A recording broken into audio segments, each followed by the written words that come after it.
හරි පුතේ ඔයාව ගොඩ දාන්න හරි අහන්න පුතේ හරි ඔයාව ගොඩ දාන්න මං කිව්වා මම වීඩියෝ සීරීස් එකක් දානවා හරි කිසිම දෙයක් බලාපොරොත්තු වෙන්නේ නැතුවේ සාමාන්‍ය පුතේ මේ තියෙන රටේ තත්ත්වෙත් එක්ක හරි මට ඔයාව වෙනුවෙන් කරන්න පුළුවන් එකම දේ මේක විතරයි හරි හින්දා ඔයා මේකෙන් පුතේ උපරිම ප්‍රයෝජන ගන්න මං කිව්වා ඔයාගේ ලකුණු ටික කොහොම හරි උඩ දාන්න හරි ඔයා කොහොම හරි විභාගේ පාස් කරවන්න ඔයාගේ ගන්න සාමර්ථ්‍යය කොහොම හරි වැඩි කරලා දෙන්න මට පුළුවන් සපෝට් එක ඔයාට දෙනවා හරි මේ වෙලාවේ මට ඔයාව වෙනුවෙන් කරන්න පුළුවන් එකම දේ ඒක හරි රුපියල් 7 වලට මේක විකුණන්න පුළුවන් කාලයක් තියෙන පුතේ මේ ඒකට වෙලාව නෙමෙයි හරි ඒකෙන්ද මතක තියාගන්න මේකෙන් මට කිසිම දෙයක් මම බලාපොරොත්තු වෙන්නේ නැහැ හරි මේකෙන් එකම දෙයයි බලාපොරොත්තු වෙන්නේ කොහොම හරි වාගේ ප්‍රතිඵලය වැඩි කරන්න හරි ඔයා කොහොම හරි ගන්න ප්‍රතිඵලය වැඩි කරන්න ඒකින්ද ඔයා මතක තියාගන්න හරි කොහොම හරි මාන්ස් වෙලා පුතේ මේ වැඩේ කරන්න හරි මේ වැඩේ කරගෙන යද්දි මේ වීඩියෝ සීරීස් එක පුතේ සාමාන්‍යයෙන් වීඩියෝ 15ක් විතර වෙයි හරි ඔයාගේ සම්පූර්ණ සිලබස් එක මම ඔයාලට ගොඩ දාලා දෙනවා හරි ඔයා මතක තියාගන්න මම A to Z ඔයාලට උගන්වනවා වේගෙන් ප්‍රශ්න හරහා ඔයාට තියරි උගන්වනවා දැන් තියරිම ඉගෙන ගද්දි කම්මැලිනේ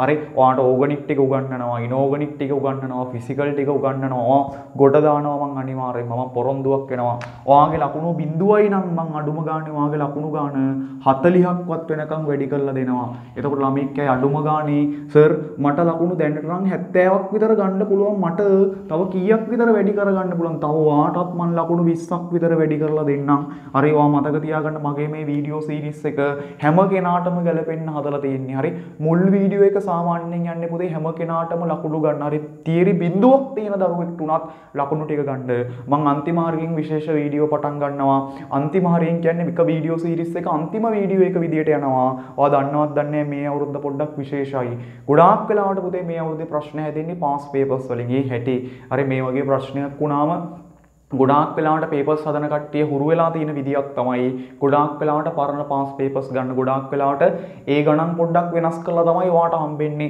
මේ අවුරුද්දේ ඔයා ගොඩ යනවා නම් ගොඩ යන්න තියෙන හොඳම විදිය තමයි පුතේ පාස් පේපර්ස් කරලා අඩුම ගානේ ඔයා 2010 ඉඳන්වත් පාස් පේපර්ස් ටික කරන්න ඕන හරි එහෙම නැතුව ඔයා විභාගෙට යන්නේ කිසි ප්‍රතිඵලයක් නැහැ හරි ඔයා අඩුම ගානේ පුතේ 2010 ඉඳන්වත් පාස් පේපර්ස් ටික ගොඩ දා ගන්න ඕන හරි මගේ පන්තියේ ආපු දරුවෙක්ට මං කිව්වා පුතේ හරි මේ මතක තියාගන්න මේ වැඩේ ඉවර වෙද්දී ඔයා අනිවාර්යයෙන්ම වැඩේ ගොඩ දා ගන්නවා. හරි මං කිව්වා ඔයාට ඕගනික් ටිකේ මං කොහොම හරි වැදගත්ම කාරණා ටික ඉස්මතු කරලා දෙනවා ලකුණු ටික ගන්න.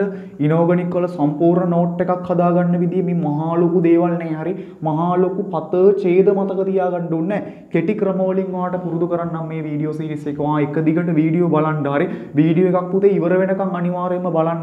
ඔයාට මේ වැඩේ ගොඩ දා ගන්න පුළුවන්. මම වීඩියෝ උපරිම 20ක් විතර යයි. හරි ඒක ඇතුලේ ඔයාට මතක තියාගන්න එකපාරක් මම සම්පූර්ණයෙන්ම සිලබස් එකම ආවරණය කරනවා හරි MCQ පාස් පේපර්ස් රචනා ඒ වගේ ඔක්කොම සාකච්ඡා කරනවා ඒක ඇතුලේ ඊට අමතරව පුතේ මම අන්තිම වීඩියෝ 5 විතර විභාගෙට ගෙසින් එන දේවල් ටික ඔයාලට දෙනවා මම දවසක් කර දවසක් වීඩියෝස් දානවා ඔයාලට මොනවා හරි ගැටලුවක් තියෙදි පල්ලෙහා තියෙන කමෙන්ට් දාන්න එතකොට මම අනිවාර්යෙන් ඒවට උත්තර දෙනවා හරි මතක තියාගන්න මට මේක Zoom වලින් කරන්න පුළුවන් හැබැයි සමහර ළමයිට ප්‍රශ්න තියෙනවා මම ප්‍රායෝගිකව දන්නවා හරි සමහර ළමයිට සිග්නල් නැහැ පුතේ හරි එතකොට වීඩියෝ එකක් බලන්න බෑ කැඩි බලන්න වෙන්නේ ඒක ඔක්කොම ගැටලු වලට මට කරන්න පුළුවන් එකම උදව්ව මෙච්චරයි පුතේ හරි සාමාන්‍යයෙන් මට කරන්න පුළුවන් එකම දේ මෙච්චරයි ඔයා වෙනුවෙන් හරි ඔයා පුළුවන් නම් මේකේ වැඩක් ගන්න ඔයා මහන්සි වෙලා අනිවාර්යයෙන්ම ප්‍රතිඵලයක් ගන්න මං අනිවාර්යෙන් ඔයාව ගොඩ දාලා දෙනවාමයි හරි ඔයා මතක තියාගන්න හරි මං කිව්වා මං පොරොන්දුවක් වුණා ඒ විදිහට මං මේ වැඩේ කරනවා හරි මතක තියාගන්න පුතේ මම මේ පාඩම පටන් ගන්න අන්තිම මොහොතේ කියන කතාව මතක තියාගන්න පුතේ ජීවිතේ කවදාවත් පසුතැවෙන්න එපා හරි අනේ සර් මට මේ කාලේ මේක කරන්න තිබ්බනේ අපරාධේ මම මේක නොකරේ ඇයි සර් මට මේ කාලේ කරන්න උන්නේ නැත්තේ මතක තියාගන්න වත් එක්ක ඒකට ලෑලි බංකුවේ වාඩි වෙලා බත් එක කාපු හරි හරි ඔයාගේ වයසේ හරි ඔයාට වඩා වැඩිමල් රිවිෂන් පන්තියක නම් ඔයාට වඩා වැඩිමල් කට්ටියක් හම්බෙනවනේ. හරි එහෙම හිටපු කෙනෙක් තමයි කවදාකාරී ඉංජිනේරුවෙක් හරි දොස්තර කෙනෙක් හරි වෙන්නේ. හරි ඒ තැනට ඔයාට යන්න පුළුවන්. හරි ඔයා මතක තියාගන්න ඔයා මහන්සි වෙන්න හරි ඔයා හොඳ ප්‍රතිඵලයක් ගන්න. හරි මේ වගේ කාලෙක ඔයා මහන්සි වෙලා හොඳ ප්‍රතිඵලයක් ගන්නවා කියන්නේ ඔයා මාර ඔයා හරි ඔයා මාර දක්ෂයි. හරි ඒකයි කතා දෙකක් නෑ. හරි මම වැඩි කතා බහක් නැතුව පුතේ පළවෙනි වීඩියෝ එකට එන්නම් ඉලෙක්ට්‍රෝඩ හරි ඉලෙක්ට්‍රෝඩ පාඩම තමයි මම ඔයාට උගන්වන්නේ මේක පාස් පේපර්ස් ප්‍රශ්න අතුරින් ඔයා තියරි ප්‍රශ්න වලට උත්තර දෙන විදි සහ ඔයාට පසුගිය පාස් පේපර්ස් MCQ සංරචනා කරන්නේ කොහොමද කියලා මම ඔයාට උදව්වක් විදියට කියලා දෙන්නම්. හරි අපි වැඩේ පටන් ගමු එහෙනම් මෙහෙම. හරි අපි වැඩේ පටන් ගමු එහෙම පුතේ. ගොඩාක් වෙලාවට සර් හරි දැන් ළමයිට ගැටලු හරි මේක මේ 2022 23 කට්ටියන්ට මම වෙනම වීඩියෝ සීරීස් එකක් යනවා. ඒ කට්ටිය මේ වීඩියෝ එක බලුවට ප්‍රතිඵලයක් නැති වෙයි පුතේ. හරි. එයාලට මම වෙනම කියලා දෙන්නම්. පුතේ මේ පාඩමේ වාට හම්බෙන මෙන්න මේ සමීකරණය තමයි මේකේ හදවත. E θ සෙල් කියන එක්කෙනා සමානයිලු කැතෝඩ ඍණ E θ නෝට් හරි E θ මෙහෙම වුණත් දාන්න පුළුවන්. හරි E නෝට් නැත්නම් E θ ඕන එකක් පාවිච්චි කරන්න පුළුවන්. ඇනෝඩ් සර් මොකක්ද අනේ මේකේ තේරුම? මේකේ තේරුම තමයි පුතේ කෝෂයක විද්‍යුත්ගාමක බලය කියන එක්කෙනා සමාන වෙනවා පුතේ කැතෝඩේ ඉලෙක්ට්‍රෝඩ විභවයෙන් අඩු වෙන්න ඕන ඇනෝඩේ ඉලෙක්ට්‍රෝඩ විභවය. මොකද්ද සර් අනේ දැන් සර් කිව්වනේ අපිට පාඩම මොලේ ඉඳන්ම කොට දාලා දෙනවා කියලා. සර් අපිට කිව්වේ නෑනේ ඉලෙක්ට්‍රෝඩ විභවය කියන්නේ මොකද්ද කියලා. හරි. ඔයාව මං ගාන්ට පිළිවෙලට වැඩේ කොට දාලා දෙන්නම්. හරි. ඔයාව වැඩේ ගාන්ට කොට දාලා දෙන්නම්. හරි. මේක තමයි මේ පාඩමේ හදවත. ඔයා මතක තියාගන්න මෙයා මත තමයි මේ පාඩම ගොඩ නැගිලා තියෙන්නේ. හරි. අපි යම්කෝ වැඩේට එනවා. හරි. ඔයා පොඩ්ඩක් දැන් ඔළුවේ චිත්‍රයක් තියෙනවා සර් මේකට අවශ්‍ය පදනම තමයි මම මේ පාඩමේදී හදාගන්න ඕන. හරි. කෝෂයක විද්‍යුත්ගාමක බලය ගැන. හරි. එන්න පුතේ මෙහෙම හරි ඔයාව ගොඩ දානවා පුතේ අනිවාර්යෙන්. හරි මම පොරොන්දුවක් වෙලා දෙන්නේ. හරි ඔයාව ගොඩ දානවම තමයි. හරි හරි මම සාමාන්‍ය පොරොන්දුවක් දුන්නොත් එහෙමම තමයි. හරි ඔයා මේ වැඩේ ඉවර වෙනකන් අහන් ඉන්න වෙන සංයමයකින්. හරි මොකද්ද පුතේ ඉලෙක්ට්‍රෝඩයක් කියලා කියන්නේ? අහන්නකෝ පුතේ ඉලෙක්ට්‍රෝඩ අලුත් වචනයක් වෙන්නේ නැතිවා මෙයාට මේ පාඩමේ සෑහෙන්න තැන්වල යෙදෙනවා. පුතේ ඉලෙක්ට්‍රෝඩ වර්ග කීපයක් තියෙනවා. දන්නවද දන්නේ නැහැ? ඉලෙක්ට්‍රෝඩ වර්ග කීපයක් තියෙනවා. සමහර ඉලෙක්ට්‍රෝඩ තියෙනවා පුතේ ලෝහ අයන. හරි ලෝහ සහ ලෝහ අයන. තව ඉලෙක්ට්‍රෝඩ જાතියක් තියෙනවා පුතේ වායු ඉලෙක්ට්‍රෝඩ. තව තියෙනවා පුතේ රෙඩොක්ස් ඉලෙක්ට්‍රෝඩ. හරි ප්‍රධාන ලෝහ සහ ලෝහ අයන වායු ඉලෙක්ට්‍රෝඩ ඊළඟට රෙඩොක්ස් ඉලෙක්ට්‍රෝඩ සහ තව සුවිශේෂී ඉලෙක්ට්‍රෝඩ වර්ගයක් තියෙනවා ලෝහ අද්‍රාව්‍ය ලවණ. හරි මේක ලෝහ අයනත් එක්ක ඊළඟට වායු ඉලෙක්ට්‍රෝඩ රෙඩොක්ස් ඉලෙක්ට්‍රෝඩ ඊළඟට ලෝහත් එක්ක අද්‍රාව්‍ය ලවණ. හරි අද්‍රාව්‍ය ලවණ මම මේ දෙන්නට පුතේ වෙනම මේ අන්තිම හරියෙන් වීඩියෝ එකක් දාන්නම් මේ දෙන්න සම්බන්ධයෙන්. මම දැනට මේ දෙන්න උගන්වන්නේ නැහැ. ඔයාට මේ පාඩම පැහැදිලි කරන්න මට මේ දෙන්න ඉගෙන ගත්තාම දැනට ප්‍රමාණවත්. මම මේ ඊළඟ වීඩියෝ එකේදී මේ දෙන්න සාකච්ඡා කරන්නම්. හරි දැනට එන්නම් පුතේ මොකද්ද ලෝහ සහ ලෝහ ලවණ. හරි ලෝහ අයනත් එක්ක තියෙනවා. සෝරි ලෝහ අයන ලෝහයකුයි ලෝහ අයනයි එකතු වෙලා ඇති වෙන ඉලෙක්ට්‍රෝඩයි. වායු ඉලෙක්ට්‍රෝඩයි ගැන මම ඔයාට කියලා දෙන්නම්. රෙඩොක්ස් ඉලෙක්ට්‍රෝඩ සහ ලෝහ අද්‍රාව්‍ය ලවණ ඉලෙක්ට්‍රෝඩ ගැන මම පස්සේ කියලා දෙන්නම්. හරි එන්නකො පොඩි කතාවක්. එහෙනම් පුතේ මම ප්‍රධාන වර්ග දෙකක් ගැන දැනට උගෙන ගන්නම්. හරි මම මෙතනින් පුතේ වැඩේ පටන් ගන්නම්. කෙස් ගහට කියලා දෙනවා. හරි කෙස් ගහට කියලා දෙන්නම්. මෙන්න පුතේ ලෝහ ඉලෙක්ට්‍රෝඩයක් කියන්නේ මොකක්ද? සර් මොකක්ද අනේ ලෝහ ඉලෙක්ට්‍රෝඩයක් කියන්නේ? හරි ඔයා බලන්නකෝ. හරි මම කෙස් ගහට ඔයාට වැඩේ කොට දාලා දෙන්නම්. බෝඩ් එක දෙකට බෙදලා තියෙන්නේ. කෙස් ගහට කියලා දෙන්නම්. අහගන්න. මේ වගේ පුතේ බාස්කට් එකක් ගත්තා. හරි මේ අහන්න බාස්කට් එකක් ගත්තා. මේකට පුතේ මම කවුරු හරි ලෝහයක් ලෝහ කූරක් හෝ ලෝහ පටියක් ගන්නවා. මම නිකන් මැග්නීසියම් කියලා ලෝහයක් ගත්ත කියලා හිතමු. ඔන්න මැග්නීසියම් ලෝහ පටියක් ගත්තා නැත්නම් ලෝහ තහඩුවක්. එක්ක ලෝහ තහඩුවක් එහෙම නැත්නම් ලෝහ කූරක් අරගෙන පුතේ මේක මෙහෙම ගිල්ලලා මේ බාස්කට් එකේ මේ වගේ ද්‍රාවණයක් දානවා. හරි මේ ද්‍රාවණයක් තුල තමයි ගිල්ලන්නේ. හරි මෙයාගේ ද්‍රාවණයක් තුල තමයි පුතේ මේ ලෝහ තහඩුව මෙහෙම ගිල්ලන්නේ. හරි මෙන්න මෙයාගේ පාවිච්චි කරපු ලෝහය මැග්නීසියම් නම් පුතේ මේ ද්‍රාවණයේ ඉන්න ඕන මැග්නීසියම් ධන 2 අයන. හරි මැග්නීසියම් ධන 2 අයන Mg2+aqueous. එතකොට සර් මේ අපිට එනම් මේ ද්‍රාවණය වෙනකොට මොනවද මේ පාවිච්චි කරන්න පුළුවන්? ඔයාට පුළුවන් ඕන පුතේ මැග්නීසියම් ක්ලෝරයිඩ් aqueous පාවිච්චි කරන්න. එහෙම නැත්නම් ඔයාට පුළුවන් මේක වෙනුවට මැග්නීසියම් සල්ෆේට් aqueous වගේ කෙනෙක් පාවිච්චි කරන්න. මොකද්ද පුතේ කතාව? අපි පාවිච්චි කරන ලෝහය මැග්නීසියම් නම් මේකේ පාවිච්චි කරන ද්‍රාවණය කවුරු වෙන්න ඕනේ? මැග්නීසියම් ධන 2 අයන ද්‍රාවණයක් වෙන්න ඕනේ. ඒක විදිහට මැග්නීසියම් ක්ලෝරයිඩ් උනත් එහෙම නැත්නම් පුතේ මැග්නීසියම් සල්ෆේට්. මැග්නීසියම් ක්ලෝරයිඩ් කිව්වම පුතේ මැග්නීසියම් ධන 2 අයනයක් ඉන්නවා. ක්ලෝරින් තුත් ඉන්නවා. අපිට ඕන මැග්නීසියම් ඉන්නෝනේ. මේකෙත් එහෙමම තමයි. හරි එහෙනම් ඒ වැඩෙත් හරි. මෙන්න මේ වගේ එකට සාමාන්‍යයෙන් පුතේ කියනවා මැග්නීසියම් ඉලෙක්ට්‍රෝඩයක්. පුතේ තව පොඩි කතාවක් කියන්නද? මේ ඉන්න ද්‍රාවණයට මේ මැග්නීසියම් ද්‍රාවණයට අයන නිකන් අපි නිකන් කැතයිනේ පුතේ ද්‍රාවණය කියද්දී මෙයාට කියන නම තමයි ලස්සන නමක් පාවිච්චි කරනවා. මේ නම් ටික පුරුදු වෙන්න. මෙයාට කියන නම තමයි විද්‍යුත් විච්ඡේද්‍ය. මෙයාට කියන නම විද්‍යුත් විච්ඡේද්‍ය. එතකොට සර් තව එහෙනම් අපිට කියන්නකො කොහොමද? හරි කොහොමද පුතේ එහෙනම් අපිට සර් ළමෙක් අහයි සර් මට එහෙනම් මේ කොපර් ඉලෙක්ට්‍රෝඩේ ඇඳලා දෙන්නකෝ. ඔන්න අහන්නකෝ කොපර් ඉලෙක්ට්‍රෝඩේ සර් මේ වගේ බඳුනක් ගත්තා. කොපර් පතුරක් හෝ කොපර් තහඩුවක් මේකේ ගිල්ලුවා. මේ ලේසියෙම රිවිෂන් එකක්. හරි ඔයා මේව දන්නවා. හරි මෙයා මෙහෙම ගිල්ලුවා. හරි මෙයා මෙහෙම ගිල්ලුවා. හරි සර් මේ අහන්නකෝ මේ තියෙන්නේ මොකද්ද පුතේ? කොපර් තහඩුවක්. කොපර් තහඩුවක් නැත්නම් කොපර් කූරක්. හරි මේකේ පුතේ මොකක්ද ඉන්න ඕනේ? මේ කොපර් නම් පුතේ මෙයාගේ ඉන්න ඕන කොපර් ධන දෙක එක්වස් අපිට පුළුවන් ඕනනම් මේක වෙනුවට පාවිච්චි කරන්න මොන ද්‍රාවණයක්? මේ කොපර් ධන දෙක ඉන්න මොනවා හරි එක්කෙනෙක් නේ ඕන. එහෙනම් ඕනනම් වාට පුළුවන් මේක වෙනුවට ඕනනම් වාට පුළුවන් කවුද? කොපර් ක්ලෝරයිඩ් එක්වස් පාවිච්චි කරන්න පුළුවන්. එහෙම නැත්නම් ඕනනම් වාට පුළුවන් කොපර් සල්ෆේට් වගේ කෙනෙක් පාවිච්චි කරන්න. එතකොට සර් විභාගයේදී අපිට අහලා තිබුණා සම්මත ඉලෙක්ට්‍රෝඩ කියලා කතාවක්. ඔන්න ඕක තමයි ගොඩක් ළමයිට ප්‍රශ්නේ. මොකක්ද අනේ සර් මේ සම්මත ඉලෙක්ට්‍රෝඩේ? මම පොඩ්ඩක් මේ හරි මැදාරින් හිට තියන්නම්. පුතේ සම්මත ඉලෙක්ට්‍රෝඩයක් කියලා කියන්නේ මෙන්න මේ හදාගත්ත ඉලෙක්ට්‍රෝඩේ අපි පාවිච්චි කරන්නේ උෂ්ණත්වය සෙල්සියස් අංශක 25 දී. මේ සම්මත ඉලෙක්ට්‍රෝඩයක් වෙන්න නම් පුතේ සම්මත ඉලෙක්ට්‍රෝඩයක් වෙන්න නම් අනිවාර්යයෙන්ම මේ පාවිච්චි කරන ඉලෙක්ට්‍රෝඩය පාවිච්චි කරන්න ඕන සෙල්සියස් අංශක 25 දී. ඒ වගේ පුතේ මේ පාවිච්චි කරන විද්‍යුත් විච්ඡේදයේ සාන්ද්‍රණය අපි හිතමු මැග්නීසියම් කියලා. මෙයාගේ සාන්ද්‍රණය පුතේ මෙන්න මේ විද්‍යුත් විච්ඡේදයේ සාන්ද්‍රණය කොච්චර වෙන්න ඕනේ පුතේ? කොච්චර වෙන්න ඕනේ? 1 මවුල ඝන ඩෙසිමීටරයට වෙන්න ඕන. ඒ වගේම පුතේ වායු ඉලෙක්ට්‍රෝඩයක් නම් විතරක් පුතේ වායු ඉලෙක්ට්‍රෝඩයක් නම් මේක වදාළ වෙන්නේ වායු ඉලෙක්ට්‍රෝඩ වලට විතරයි. සර් වායු ඉලෙක්ට්‍රෝඩයක් පාවිච්චි කරනවා නම් අපි මේ වායු ඉලෙක්ට්‍රෝඩයක් පාවිච්චි කරනවා නම් ඒ පාවිච්චි කරන වායුවේ පීඩනය 1 atm නැත්නම් පුතේ 1 වැඩි කිරීම 10 ඍණ 5යි පැස්කල් වෙන්න ඕන. මම ඉස්සරහට කියලා දෙන්නම් වායු ඉලෙක්ට්‍රෝඩයක් වෙන්නේ කොහොමද කියලා. එතකොට සර් වා දන්නවා ඉලෙක්ට්‍රෝඩයක් හදාගන්නේ කොහොමද? මැග්නීසියම් ඉලෙක්ට්‍රෝඩයක් නම් මැග්නීසියම් කූරක් හරි තහඩුවක් හරි ගත්තා.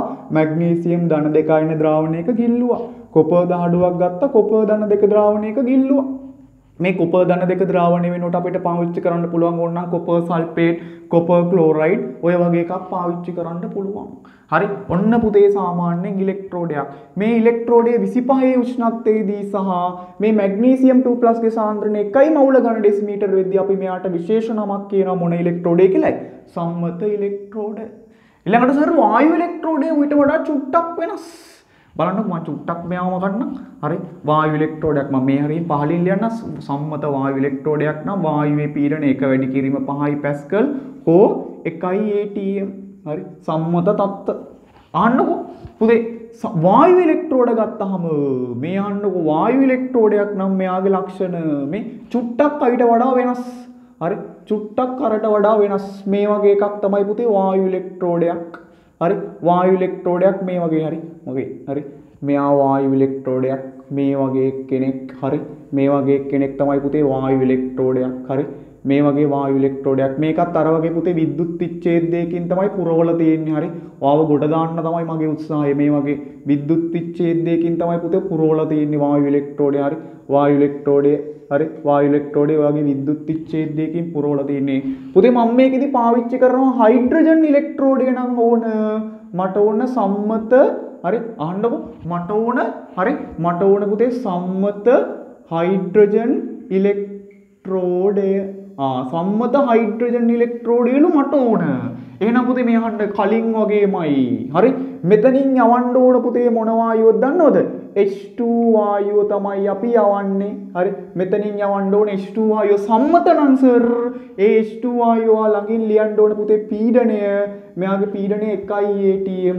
අපි යවන්නේ පුතේ H2 වායුව මොන පීඩනයක් යටතේ යවන්නේ? 1 atm පීඩනය. මේව ලකුණු කරන්න ඕන පුතේ. පැත්තකින් ඕනනම් ලියලා තියන්න මෙයාගේ උෂ්ණත්වය සෙල්සියස් අංශක 25යි. මේ ද්‍රාවණයේ පුතේ විද්‍යුත් විච්ඡේදයේ විදියට මේ වෙලාවේදී පාවිච්චි කරන්නේ පුතේ H2 නම් මේ වෙලාවේදී පාවිච්චි කරන්න ඕනේ H3O+ ද්‍රාවණයක් A පුතේ සම්මත හින්දා ඔයා මෙහෙම පැත්තකින් ලියා ගන්න මෙයාගේ සාන්ද්‍රණය හරි මෙයා මෙහෙම පැත්තකින් ලියලා තියන්න. එතකොට සම්මත ඉලෙක්ට්‍රෝඩේ මෙහෙම මේ H3O+ A කියලා ලිව්වා. හරි මෙයාගේ සාන්ද්‍රණය ඔයා මෙහෙම ලියලා තියන්න. 1 මවුල ඝන ඩෙසිමීටරයට. හරි ලේසි. එතකොට පුතේ මේ මොකද්ද සර් මේ මෙන්න මේ කූර තමයි පුතේ මෙන්න මේ කොටස තමයි පුතේ කෝෂයට වැදගත් වෙන්නේ. අපිට කෝෂයක් අඳිද්දි මෙයා තමයි වැදගත් වෙන්නේ. ඉස්සරහට කියලා දෙන්නම්. මෙන්න මෙතන පුතේ ලෝහ තහඩුවක් තියෙනවා හයිඩ්‍රජන් ඉලෙක්ට්‍රෝඩේ. හරි මෙයා හයිඩ්‍රජන් නම් පුතේ මෙයාට කියනවා මෙන්න මේ කොටසට කියනවා H2 අධිශෝෂිත හරි H2 අධිශෝෂිත ප්ලැටිනම් තහඩුවක්. ඔය තියෙන පුතේ H2 අධිශෝෂිත ප්ලැටිනම් තහඩුවක්. මේ තියෙන්නේ H2 වායු අධිශෝෂිත ප්ලැටිනම් තහඩුවක්. ඔන්න ඕක තමයි පුතේ සම්මත හයිඩ්‍රජන් ඉලෙක්ට්‍රෝඩය.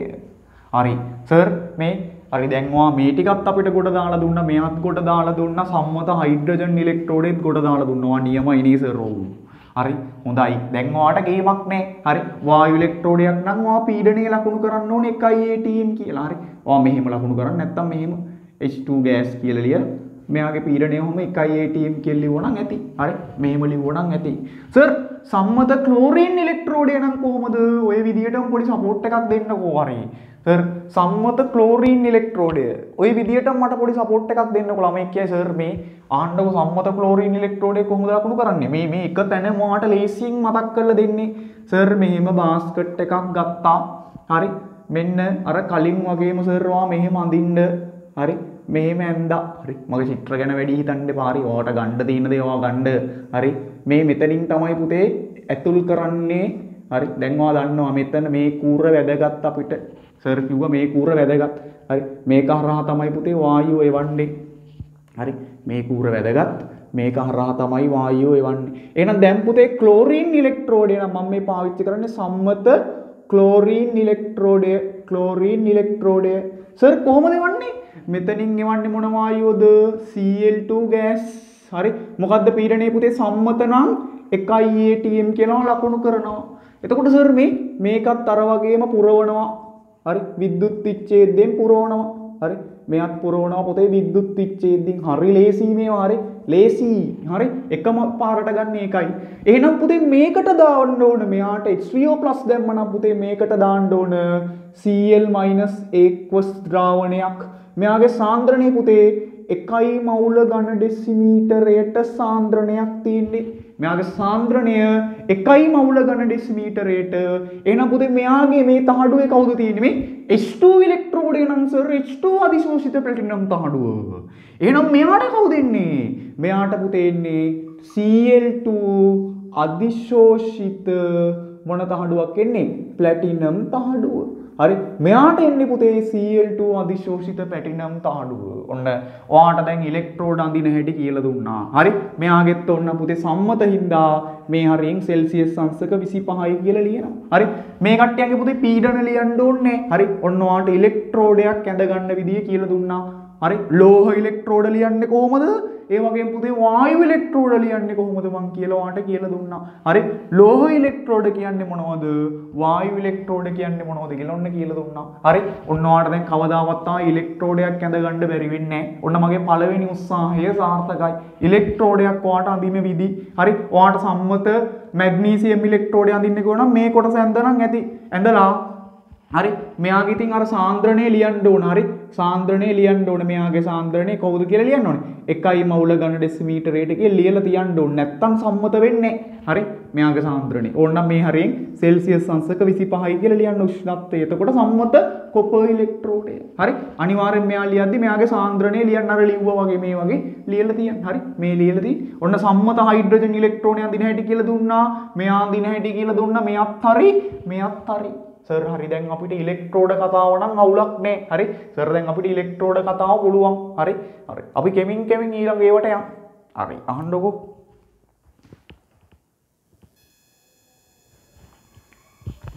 හරි උදේ. හරි අපි යන් ඊළඟ කොටසට. හරි. සර් දැන් විද්‍යුත් රසායනික කෝෂයකුත් අපි ඇඳගත්තනේ. හරි. දැන් මොකක්ද අපිට මේක කරන්න තියෙන්නේ? අහන්නකෝ. හරි. දැන් ඔයා විද්‍යුත් රසායනික කෝෂයක් නෙමෙයි. ඔයා දැන් දන්නවා හරි මොකක් ඇඳගන්නේ? ඉලෙක්ට්‍රෝඩයක්. කෝෂ ඇඳි නෑ තාම. හරි. ඔයා දැන් දන්නවා ඉලෙක්ට්‍රෝඩයක් කියන්නේ මොකක්ද කියලා. කෝෂ ඇඳි නෑ. හරි. ඉලෙක්ට්‍රෝඩයක් කියන්නේ මොකක්ද කියලා. මම දැනට ඕනනම් අදහසක් කියන්න පුතේ. ඔය වගේ ඉලෙක්ට්‍රෝඩ දෙකක් එකතු වෙලා තමයි කෝෂයක් ඇති වෙන්නේ. හරි. දැනට පොඩ්ඩක් මතක තියාගන්න. තා පොඩි කතාවක් මතක් කරලා ඉන්න මේකත් ඔයා ඉගෙන ගන්නවා. හරි මේක පාස් පේපර්ස් වල අහලා තියෙනවා. පුතේ මේ අහන්නකෝ සම්මත දැන් ඔයා මට කියන්නකෝ සම්මත මැග්නීසියම් ඉලෙක්ට්‍රෝඩේ අඳින්න කිව්වොත් මට හරි මෙහෙමනේ අඳින්නේ ඔයා. හරි සම්මත මැග්නීසියම් ඉලෙක්ට්‍රෝඩේ අඳින්න කිව්වොත් ඔයා හරි අනිවාර්යෙන්ම ඔයා බලන්න ඕන. හරි සම්මත මැග්නීසියම් ඉලෙක්ට්‍රෝඩේ අඳින්න කිව්වොත් සර් මේ මැග්නීසියම් කූරක් හරි මැග්නීසියම් තහඩුවක් මේක ගිල්ලලා තියෙන පුතේ මැග්නීසියම් ද්‍රාවණයක හරි මැග්නීසියම් 2+ අයන ද්‍රාවණයක පුතේ මේ සම්මත එක්කෙනෙක්ින්ද මේ මැග්නීසියම් 2+ ඒකස් නැත්තම් මෙයාගේ සාන්ද්‍රණය කවුද වෙන්න ඕනේ පුතේ 1 මවුල ඝන ඩෙසිමීටරයට සර් ඒ වගේම මෙයාගේ උෂ්ණත්වය කීයක් වෙන්න ඕනේ 25ක් වෙන්න ඕන. ඔන්න පළවෙනි කතාව. ඊළඟට පුතේ මේක ගොඩාක් ළමයිට අමාරු කතාව. පුතේ මේ වගේ මැග්නීසියම් ඉලෙක්ට්‍රෝඩයක් හරි මේ වගේ මැග්නීසියම් ඉලෙක්ට්‍රෝඩයක් ඕකේ ඇතුලේ තිබ්බහම ඔය මම මැග්නීසියම් තහඩුව පොඩ්ඩක් එළියට අරන් පෙන්නන්නම්. පුතේ ඔය මැග්නීසියම් තහඩුව මාර වැඩක් කරන ඕනේ. මම ඔය මැග්නීසියම් තහඩුව විතරක් මෙහෙම ලොකු කරලා පෙන්නන්නම්. පුතේ මෙයාගේ ඉන්න මැග්නීසියම් තහඩුව මාර වැඩක් කරනවා. මෙයාගේ ඉන්න මැග්නීසියම් තහඩුව මෙයා මැග්නීසියම් තහඩුව ඉන්නේ මේ ඝන අවස්ථාවේනේ. මෙන්න මේ මැග්නීසියම් පරමාණු හරි මේ ඉන්න මැග්නීසියම් පරමාණු කවුරු බවට පත් වෙනවද දන්නවද? මැග්නීසියම්ටත් නිකන් ඉන්න බෑ පුතේ. හරි 1 සහ 2 ඉලෙක්ට්‍රෝන බවට පත් වෙනවා. මාර කතාව. ඊළඟට මාර වැඩේ ඒ රැඳෙන ඉලෙක්ට්‍රෝන පුතේ මේ තහඩුවම ඉලෙක්ට්‍රෝන නිදහස් කරනෝනේ. මෙන්න මේ තහඩුව මත පුතේ ඒ ඉලෙක්ට්‍රෝන රැඳෙනවා. මේ නිදහස් වෙච්ච මැග්නීසියම් අයන ටික මේ ආශ්‍රිතව රැඳිලා තියෙන පුතේ ද්‍රාවණේ. හරි මාර වැඩේ කියන්නේ පුතේ මෙයා මෙහෙම රැඳිලා තියෙනවා මේ විදියට ද්‍රාවණේ. හරි මේක ටිකක් සංකීර්ණයි. මේක තේරෙන්නේ නැත්නම් අතහැරලා දාන්න. හරි මේක හොඳ ප්‍රතිඵලයක් ගන්න කෙනෙක්ට විතරයි. හරි ඔයාට මේ වැඩේ තේරෙන්නේ නැත්නම් මේක වැඩක් නෑ. හරි මේක වෙන විදිය. පුතේ මේ මැග්නීසියම් තහඩුව හින්දා මේ කොටසට මොන ගතියක් තියෙන මේ ආශ්‍රිත ද්‍රව ස්තරයට මොන ගතියක් එනවයි පුතේ මෙන්න මේ ආශ්‍රිත ද්‍රව ස්තරයට පුතේ ධන ගතියක් එනවා.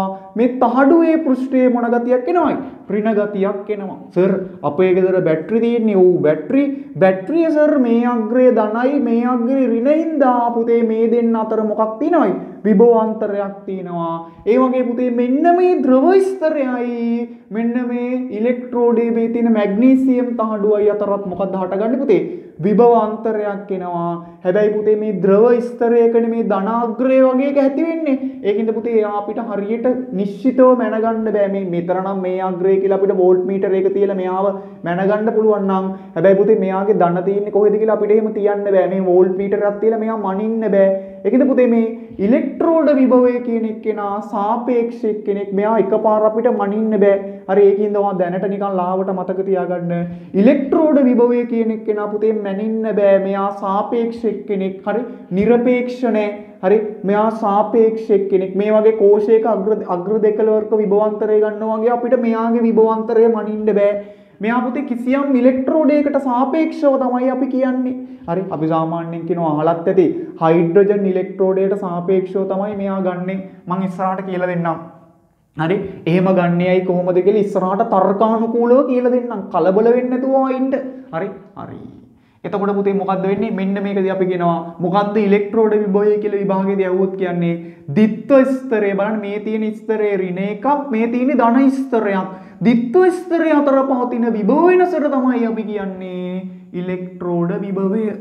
එතකොට තව පොඩි කතාවක් වෙනවා පුතේ. හරි මොකක්ද දැන් ඉලෙක්ට්‍රෝඩ විභවය දන්නව විභාගයේදී අහුවොත් මොකද්ද කියන්නේ ඉලෙක්ට්‍රෝඩ විභවයේ ද්විත්ව ස්තරයේ පවතින විභව වෙනස. මේක පුතේ අපිට වෝල්ට් මීටරයක් ගහලා මනින්න පුළුවන්ද? බෑ. හේතුව මේ අපි දන්නේ මෙයා තියෙන ද්‍රව ස්තරයක. මෙයා මනින්න බෑ. මෙයා එනම් සාපේක්ෂ කෙනෙක් නිරපේක්ෂ නෙවෙයි. ඒක අවුරුද්දක විභාගයට අවොන්න පළවෙනි ලකුණක් එකතු කරගන්න තැන. පුතේ මෙයා මැග්නීසියම් දැන් මම කිව්වා මැග්නීසියම් තහඩුව පුතේ ධන ආයන මේ මැග්නීසියම් ධන දෙක ආයන හදලා ඉලෙක්ට්‍රෝන ගිල ගන්නවා. ඒක බලන් ඉන්න මේ ද්‍රාවණයේ කට්ටිය කියනවා මේ ඔයාට ඕන විදියට එහෙම ධන අයන හදන්න බෑ. හරි අපි මොකද්ද කරන්නේ? මේකේ ඉන්නේ පුතේ මැග්නීසියම් ධන දෙක අයනනේ. මේ අක්කු ටික එකතු වෙලා මේ කට්ටිය පුතේ මැග්නීසියම් ධන දෙක අයන නැති කළා කවුරු බවට පත් කරනවද? මැග්නීසියම් බවට පත් වෙනවා. මෙයා කියනවා හරි ඔයාට ඕන විදියට මැග්නීසියම් ධන අයන හදන්න බෑ. අපේ ගාමවත් සෙට් එකක් ඉන්නවා. හරි මෙයා කියනවා හරි මේ කට්ටිය ද්‍රාවණයට එනවනම් මෙයාලගේ කට්ටියක් ස්ට්‍රයික් කළා කවුරු බවට පත් වෙනවද? මැග්නීසියම් බවට පත් වෙනවා. එතකොට මාර වැඩේ සර්. මෙන්න මේ වගේ පුතේ එතකොට සමතුලිතයක් ඇති වෙනවා. මැග්නීසියම් 2+ කවුරු බවට පත් වෙනවා? ඉලෙක්ට්‍රෝන දෙකක් අරගෙන මැග්නීසියම් ඔය වගේ පත් වෙනවා. මේ වගේ පුතේ ප්‍රතික්‍රියාවක් අපිට ලකුණු කරන්න පුළුවන්. හරි මැග්නීසියම් ඔන්න ඔය වගේ ප්‍රතික්‍රියාවක් ඔය ආශ්‍රිතව ප්‍රත්‍යාවර්ත ප්‍රතික්‍රියාවක් ගොඩ නැගෙනවා. ඉදිරි එක වෙලාවකදී පුතේ මෙයාගෙන් මේ දෙන්න එකතු වෙලා මෙයා හැදෙන එකයි මෙයාගෙන් මේ දෙන්න ඇති වෙන ශීඝ්‍රතාවයයි සමාන වෙලා මේ ප්‍රතික්‍රියාව මොන වෙනවයි? සමතුලිත වෙනවා. සමතුලිත අවස්ථාවකට එනවා.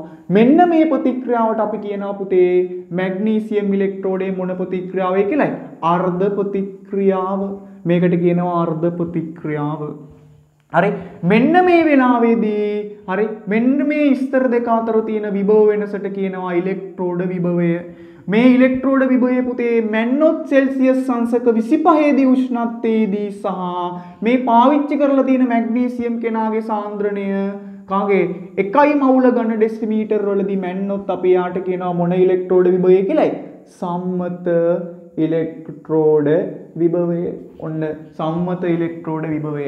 එහෙනම් පුතේ කැල්සියම්ගේ ගොඩක් ලෝහවල පුතේ ඉලෙක්ට්‍රෝඩ විභවය මේ සමතුලිතතාවය ගොඩක් වෙලාවට පුතේ වම් පැත්තට නැඹුරු වෙලා තියෙන මේ දක්ෂ ළමයිට පුතේ ගොඩාක් වෙලාවට මේ සමතුලිතය වම් පැත්තට නැඹුරු වෙලා තියෙන බොහෝ ලෝහවල ඒකින්ද ගොඩාක් ලෝහවල පුතේ බොහෝ ලෝහවල ඉලෙක්ට්‍රෝඩ විභවය ඍණ සමහර ලෝහ තියෙනවා මේක විභාගයට වැදගත් ABCD ප්‍රශ්නවල හයි සමහර ලෝහ තියෙනවා පුතේ ඉලෙක්ට්‍රෝඩ විභවය ධන වෙච්ච කට්ටිය උදාහරණයක් කොපර් වගේ ලෝහයක්. එහෙනම් ඉතින් ඔයාලට දැන් අර්ධ ප්‍රතික්‍රියාවක් ලියා ගන්නත් පුළුවන්. දැන් ඔයා ඉලෙක්ට්‍රෝඩ විභවය දන්නවා. හරි මොකද්ද මේ අර්ධ ප්‍රතික්‍රියාවක්? එහෙනම් සර් අපි අර කලින් ලිව්ව කොපර්ගේ අර්ධ ප්‍රතික්‍රියාව කොහොමද ලියන්නේ? කොපර් ඉලෙක්ට්‍රෝඩේ අර්ධ ප්‍රතික්‍රියාව කොපර් 2+A ඉලෙක්ට්‍රෝන දෙන්නෙක් කරන් කවුරු බවට පත් වෙනවද පුතේ? කොපර් සොලිඩ් බවට පත් වෙනවා. මතක තියාගන්න අර්ධ ප්‍රතික්‍රියාවක් ලියද්දී පුතේ වම් පැත්තේ ලියන්න ඕන මේ ටික මේ කොටස දකුණු පැත්තේ තමයි ලෝහය ලියන්න ඕන. එතකොට ළමෙක් ආයි සර් මේ එතකොට අර හයිඩ්‍රජන්ගේ එහෙම කොහොමද ලියන්නේ? ක්ලෝරින්ගේ හයිඩ්‍රජන්ගේ මේ හයිඩ්‍රජන්ගේ කොහොමද ලියන්නේ? ඔයාලට මතකද? දෙකක් H+A+ ඉලෙක්ට්‍රෝන දෙකක් අරගෙන කවුරු බවට පත් වෙනවද? H2 බවට පත් වෙනවා. ඔන්න අර්ධ ප්‍රතික්‍රියා ලියන විදිය. පුතේ එතකොට Cl- හරි 2Cl- හරි A+ කවුරු බවට පත් වෙනවද? Cl2 බවට පත් වෙන්න ඕන. ඔන්නම තමයි පුතේ අර්ධ ප්‍රතික්‍රියා. හරි ගොඩාක් ළමයිට ඕ බෑ. හරි අර්ධ ප්‍රතික්‍රියා. හරි මෙයාගේ භෞතික තත්ත්ව ලියෙන්න ඕන. හරි ගෑස් මෙයාගේ භෞතික තත්ත්වයක් ගෑස් බවට පත් වෙනවා. ඕ දැනන් ඉන්න ඕන. හරි මෙන්න අර්ධ ප්‍රතික්‍රියා. හරි මේ විභාගෙදී අහනවා. හරි එයත් හරි. දැන් ඉලෙක්ට්‍රෝඩ විභවයක් පුළුවන් අර්ධ ප්‍රතික්‍රියාත් හරි. හරි හිමීට එන්න. හරි මේ ආණ්ඩකෝ ඉලෙක්ට්‍රෝඩ විභවය නම් වා තීරි තුනක් දන්නවා. මොකද්ද තීරි තුන? පළවෙනි තීරිය තමයි සර් ඉලෙක්ට්‍රෝඩයක් ඇඳ ගන්න දැන් දන්නවා. ඊළඟට සර් ඉලෙක්ට්‍රෝඩ විභවය කියන්නේ ද්විත්ව ස්තරයේ පවතින විභව වෙනස. ඒක නිරපේක්ෂව මනින්න බෑ. තව කාට හරි සාපේක්ෂයි. ගොඩක් අපි කියන්නේ හයිඩ්‍රජන් ඉලෙක්ට්‍රෝඩයට සාපේක්ෂයි. තව තීරියක් දන්නවා. බොහෝ ලෝහවල ඉලෙක්ට්‍රෝඩ විභවය සර් ඍණාගයක්. හරි ඍණාගයක්. සමහර ලෝහවල ධන උදාහරණයක් කොපර් වගේ කෙනෙක්. හරි ඊට පස්සේ සර් මේ කෝෂයක අර්ධ ප්‍රතික්‍රියාව කියන එක කෙනා ලියා ගන්න දන්නවා. අර්ධ ප්‍රතික්‍රියාව වම් පැත්තේ ලියන කෙනා ලියන්න දන්නවා. දකුණු පැත්තේ ඉන්න කෙනා දන්නවා. හරි තව අපිට තියෙන්නේ මොකද්ද මේ විද්‍යුත් රසායනික ශ්‍රේණිය සහ කෝෂයක් කියන්නේ මොකද්ද කියලා අඳුරගන්න. හරි කෝෂයක් සහ විද්‍යුත් රසායනික මේ විද්‍යුත් රසායනික ශ්‍රේණිය කියන්නේ මොකද්ද කියලා අඳුරගන්න. හරි මම මේකේ විද්‍යුත් රසායනික ශ්‍රේණියක් කියලා දෙන්නම් පුතේ. මේ ආගන්නකෝ ඉලෙක්ට්‍රෝඩ වල මේ කෙටියෙන්ම මෙයා මතක තියාගන්න. තව පොඩි කතාවක් මට කියන්න අමතක වුණා. අයාවත් ඉවර කරලා පින්නම්. පුතේ ඉලෙක්ට්‍රෝඩ විභවය කියන එකේනා වෙනස් වෙනවා මෙන්න මේ සාධක මත. ඉලෙක්ට්‍රෝඩ විභවය කියන එකේනා වෙනස් වෙනවා මේ සාධක මත. මොකද්ද සර් ඉලෙක්ට්‍රෝඩ විභවය කියලා කියන්නේ? සර් මේ වගේ කෙනෙක් මේක ඇතුලේ ගිල්ලලා තියුවාම අර ද්විත්ව ස්තරයක් හට ගන්න ඕනේ. ඒ අතර පවතින විභව වෙනස. සර් මේ මන් නිකන් දැන් ඔන්නවට පුරුදු මේ සම්මත කොපර් ඉලෙක්ට්‍රෝඩේ නම් කොපර් තහඩුව පුතේ කොපර් 2+ අයන ද්‍රාවණයක් සාන්ද්‍රණය 1 මවුල ගන්න ඩෙසිමීටරයට උෂ්ණත්වය සෙල්සියස් අංශක 25. එහෙනම් පුතේ මෙයා වෙනස් වෙනවා මොකක් මතෙයි? මතක තියාගන්න මෙයා වෙනස් වෙනවා පුතේ මෙන්න මේ සාධක වලින් එකක් හරි වෙනස් කරොත් පුතේ මේ ඉලෙක්ට්‍රෝඩ විභවය වෙනස් වෙනවා. ඒකයි පුතේ අපි සම්මත ඉලෙක්ට්‍රෝඩ විභවය කියලා මෙන්න මේ තත්ත්වයටදී වෙනස් මිනුම් කරන්නේ. නැත්තම් පුතේ එක ළමෙක් මනංගේ සෙල්සියස් 30 දී ඉලෙක්ට්‍රෝඩ විභවය. තව එක්කෙනෙක් මෙයාගේ සාන්ද්‍රණය 50ක් විතර දාගෙන මනංගේ. ඒම හරියන්නේ නැහනේ. මෙයා මෙන්න මේ සාධක මත ඉලෙක්ට්‍රෝඩ විභවය වෙනස් වෙන හින්දා පුතේ අපි සම්මතගයන් පාවිච්චි කරනවා. එහෙනම් මොන සාධක මතකද සර් ඉලෙක්ට්‍රෝඩ විභවය වෙනස් වෙන්නේ අහගන්න. මෙන්න මේවා වෙනස් කරොත් පුතේ ඉලෙක්ට්‍රෝඩ විභවය නැත්තම් මෙන්න මේ වගේ අර්ධ ප්‍රතික්‍රියාවක ඉලෙක්ට්‍රෝඩ විභවය කියන එක්කෙනා වෙනස් වෙනවා. මං කිව්වා කොපර්ගේ නම් ධනාගයක් නේ අපි නිකන් මෙයාගේ හිතමු ධන බොරුවට හොඳේ ධන 0.05 කියලා ඉලෙක්ට්‍රෝඩ විභවය. මේ අගේ ඉන්නේ පුතේ සම්මත තත්වයට තියේදී විතරයි. ඒ කියන්නේ 25 දී සහ මෙයාගේ 1 මවුල ගන්න ඩෙසිමීටර තිබුණොත් විතරයි. සර් මේවා මීට වඩා වෙනස් වුණොත් පුතේ මේ අගයට වඩා වෙනස් අගයක් එන්නේ පුතේ ඉලෙක්ට්‍රෝඩ විභවය. හරි ඉලෙක්ට්‍රෝඩ විභවය. මේවා වෙනස් වෙනවා පුතේ අපි පාවිච්චි කරන ලෝහ වර්ගය අනුව. දැන් පුතේ අපි කොපර්ගේ ඉලෙක්ට්‍රෝඩ විභවය මෙන්නහම එනාගේයි මැග්නීසියම් ඉලෙක්ට්‍රෝඩේ මෙන්නහම එනාගේයි වෙනස්. ඒකෙන්ද අපි කියනවා පළවෙනි එක්කෙනා ලෝහ වර්ගය මත වෙනස් වෙනවා පුතේ ඉලෙක්ට්‍රෝඩ විභවය. අපි පාවිච්චි කරන ලෝහ වර්ගය. හරි මෙයාගේ ඉලෙක්ට්‍රෝඩ වර්ගය මත නැත්තම් ඉලෙක්ට්‍රෝඩ වර්ගය මත වෙනස් වෙන ලෝහ වර්ගය නැත්තම් ඉලෙක්ට්‍රෝඩ වර්ගය මත වෙනස් වෙනවා. හරි සම්මත මැග්නීසියම් ඉලෙක්ට්‍රෝඩ විභවය නෙමෙයි මෙයාට තියෙන්නේ. ඊළඟ එක්කෙනා මේ උෂ්ණත්වය මත ඒකනේ අපි මේකෙදි විනිශ්චිත උෂ්ණත්වයක් කියන්නේ උෂ්ණත්වය මත වෙනස් වෙනවා. තා මොකක් මතයි වෙනස් වෙන්නේ පුතේ? මෙන්න මේ විද්‍යුත් විච්ඡේදයේ මොකක් මතයි වෙනස් වෙන්නේ? විද්‍යුත් විච්ඡේදයේ වර්ගය මතට වඩා මොකක් මතයි පුතේ වෙනස් වෙන්නේ? මෙයාගේ මොකක් මතේ? සාන්ද්‍රණය මත. හරි සාන්ද්‍රණය මත මෙයා වෙනස් වෙනවා පුතේ විද්‍යුත් විච්ඡේදයක සාන්ද්‍රණය මත. ඔන්න තව පොඩි කතාවක් කියන මේක එක අවුරුද්දක විභාග ප්‍රශ්නයක්. පුතේ මම මෙයාගේ පාවිච්චි කරනවා මැග්නීසියම් සල්ෆේට් ද්‍රාවණයක් 1 මවුල ඝන ඩෙසිමීටරයකුයි. මම මෙයාට පාවිච්චි කරනවා මැග්නීසියම් ක්ලෝරයිඩ් ද්‍රාවණයක් පුතේ ඒත් 1 මවුල ඝන ඩෙසිමීටරයකුයි. එහෙනම් පුතේ මේ දෙන්නා පාවිච්චි කරයි කියලා අපිට විද්‍යුත් විච්ඡේදයේ මෙයාගේ ඉලෙක්ට්‍රෝඩ විභවය කියන එක්කෙනා වෙනස් වෙයිද? නෑ පුතේ. මේ හැම වෙලාවකදීම මැග්නීසියම් අයනයේ සාන්ද්‍රණය හැම වෙලාවෙම කොච්චරයි? ධන 2යි. අපිට මෙයාගේ වර්ගයේ වැඩක් නෑ. මැග්නීසියම් සල්ෆේට්ද මැග්නීසියම් ක්ලෝරයිඩ්ද කියන එක අදාළ නෑ.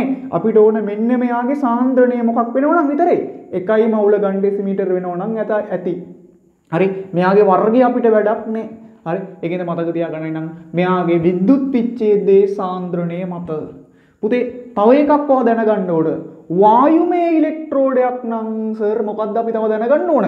වායුමය ඉලෙක්ට්‍රෝඩයක් නම් මොකද්ද කතාව? වායුමය ඉලෙක්ට්‍රෝඩයක් නම් පුතේ මොකක් බලපානවයි යන්න පීඩනය. මතකද අපි වායුමය ඉලෙක්ට්‍රෝඩ වල පීඩනය කවුරු විදියට හැම වෙලාවෙම ලකුණු කරයි? 1 atm විදියට. සර් මෙන්න මේක කෙස් ගහට මතක තියෙන්න ඕන.